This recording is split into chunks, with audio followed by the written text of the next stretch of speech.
మౌనశ్రీ గారు ఇంట్రొడక్షన్ చాలా బాగా చేశారనిపిస్తున్నారు. హలో,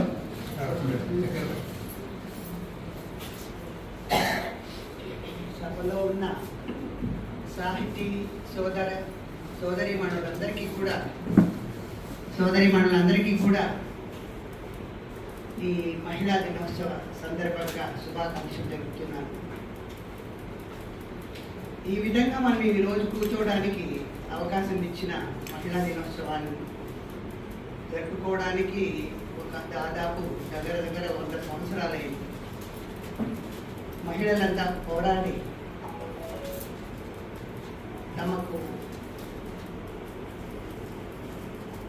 లేబర్ ఉమెన్ అంతా కూడా 15,000 మంది న్యూయార్క్లో ఒక పెద్ద ఊరేగింపు చేసి మా జీతాలు పెంచాలి, మా పని వేళలు సరిగా చూడాలి, మేము పనిచేసే ప్రదేశాలను మీరు గమనించి సౌకర్యాలు ఇవ్వాలి, ఓటు హక్కు ఇవ్వాలనే ఈ 3 ముఖ్యమైన వాటితో వీళ్ళు ఎంతో ఆ ఉద్యమాలు నడిపిన తర్వాత అల్టిమేట్గా 1975లో కానీ మార్చి 8ని UNO United Nations Organisation recognise చేసింది ఇంటర్నేషనల్ ఉమెన్ డే. అంటే దీని వెనక ఎంతమంది మన మహిళలు ఎంత బాధపడి ఉండి, ఎంత శ్రమ కోర్చి, ఎన్ని కష్టాలు పడి ఉంటే ఈ రోజు మనం సెలబ్రేట్ చేసుకుంటాము. వాళ్ళందరికీ కూడా మనం ఎంతో రుణపడి ఉన్నాం.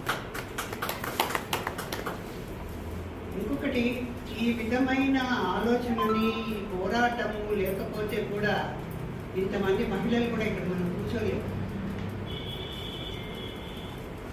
ఇప్పుడు మన అమ్మ వాళ్ళ తరం చూసుకుంటే వీఆర్ ఇన్ బిట్వీన్, ముందు తరము ఇప్పుడు రాబోయే తరము మధ్యలో ఉన్నాం, శాండ్విచ్ బిట్వీన్ 2 తరాలు.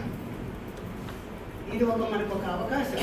అంటే అమ్మ వాళ్ళ తరంలో ఎట్లా నడిచింది మహిళల యొక్క అభివృద్ధి, మహిళల యొక్క స్థితిగతులు, ఇప్పుడు మనం అక్కడి నుంచి వచ్చిన వాళ్ళం ఎట్లున్నాము, ఇక రాబోయే తరాల గురించి ఎట్లా ఆలోచించుకోవాలి, మహిళల గురించి, దాని బాధ్యతల గురించి. ఇది చూస్తుంటే రాను పరిస్థితి చాలా ప్రమాదకరంగా కూడా ఉంటుంది. ప్రతి తల్లికి అదొక సమస్యగా కూడా ఉంటుంది. పేరెంట్స్ ఈ ఉపోద్ఘాతం చెప్పిన తర్వాత నా సోదరులు, మీ సోదరీమణులందరూ కూడా చేసిన ఉపన్యాసాలకి నేను నా వ్యాఖ్యానం చెప్తాను. ముఖ్యంగా ఆదిమ కాలం నుండి స్త్రీని నాయకురాలుగా ఉండేది.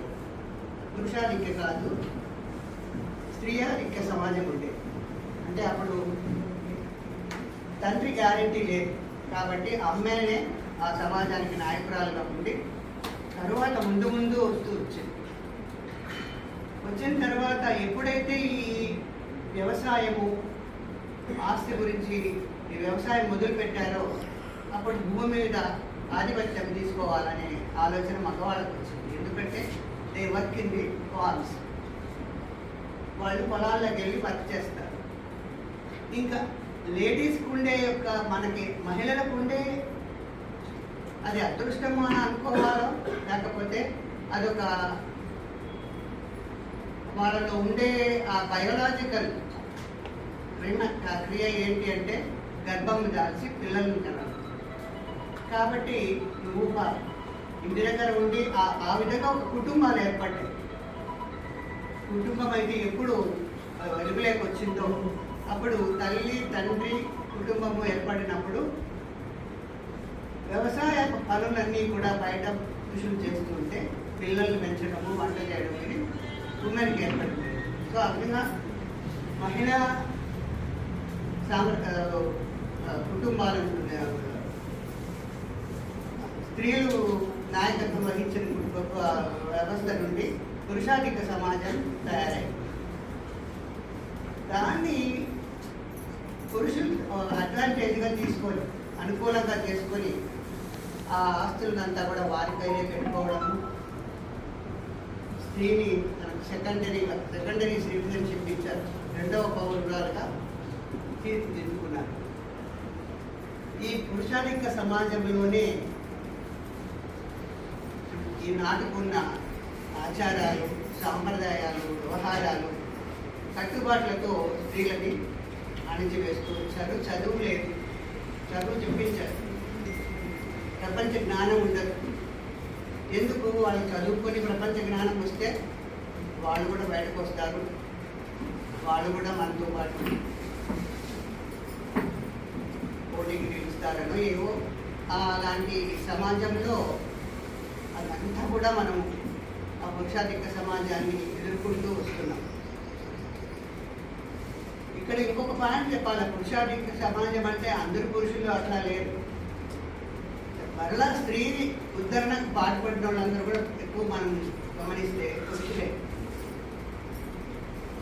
సురేశలింగం పంతులు కానివ్వండి, గురజాడ కానివ్వండి, రాజారాం మోహన్ రావు, ఈ విధంగా తీసుకుంటే గాంధీ గారు, నెహ్రూ, మన నాయకులందరూ కూడా ఎంతో త్యాగాలు చేసి ఎన్నో ఇబ్బందులు గురై వాళ్ళు మరలా స్త్రీ జనోద్ధరణకి, పూలే ఆయన కూడా, జ్యోతిబాస్ పూలే, ఆయన సతీమణి, వీరందరూ కూడా మహిళా విద్యకు ప్రాధాన్యం ఇచ్చి వాళ్ళ ఆర్థిక స్వావలంబనకు ప్రాధాన్యం ఇచ్చి అప్పుడే మహిళ యొక్క అభివృద్ధి చెందుతుంది అనే నినాదాలతో వాళ్ళు ఈ సమాజంలో ఎంతో కృషి చేశారు.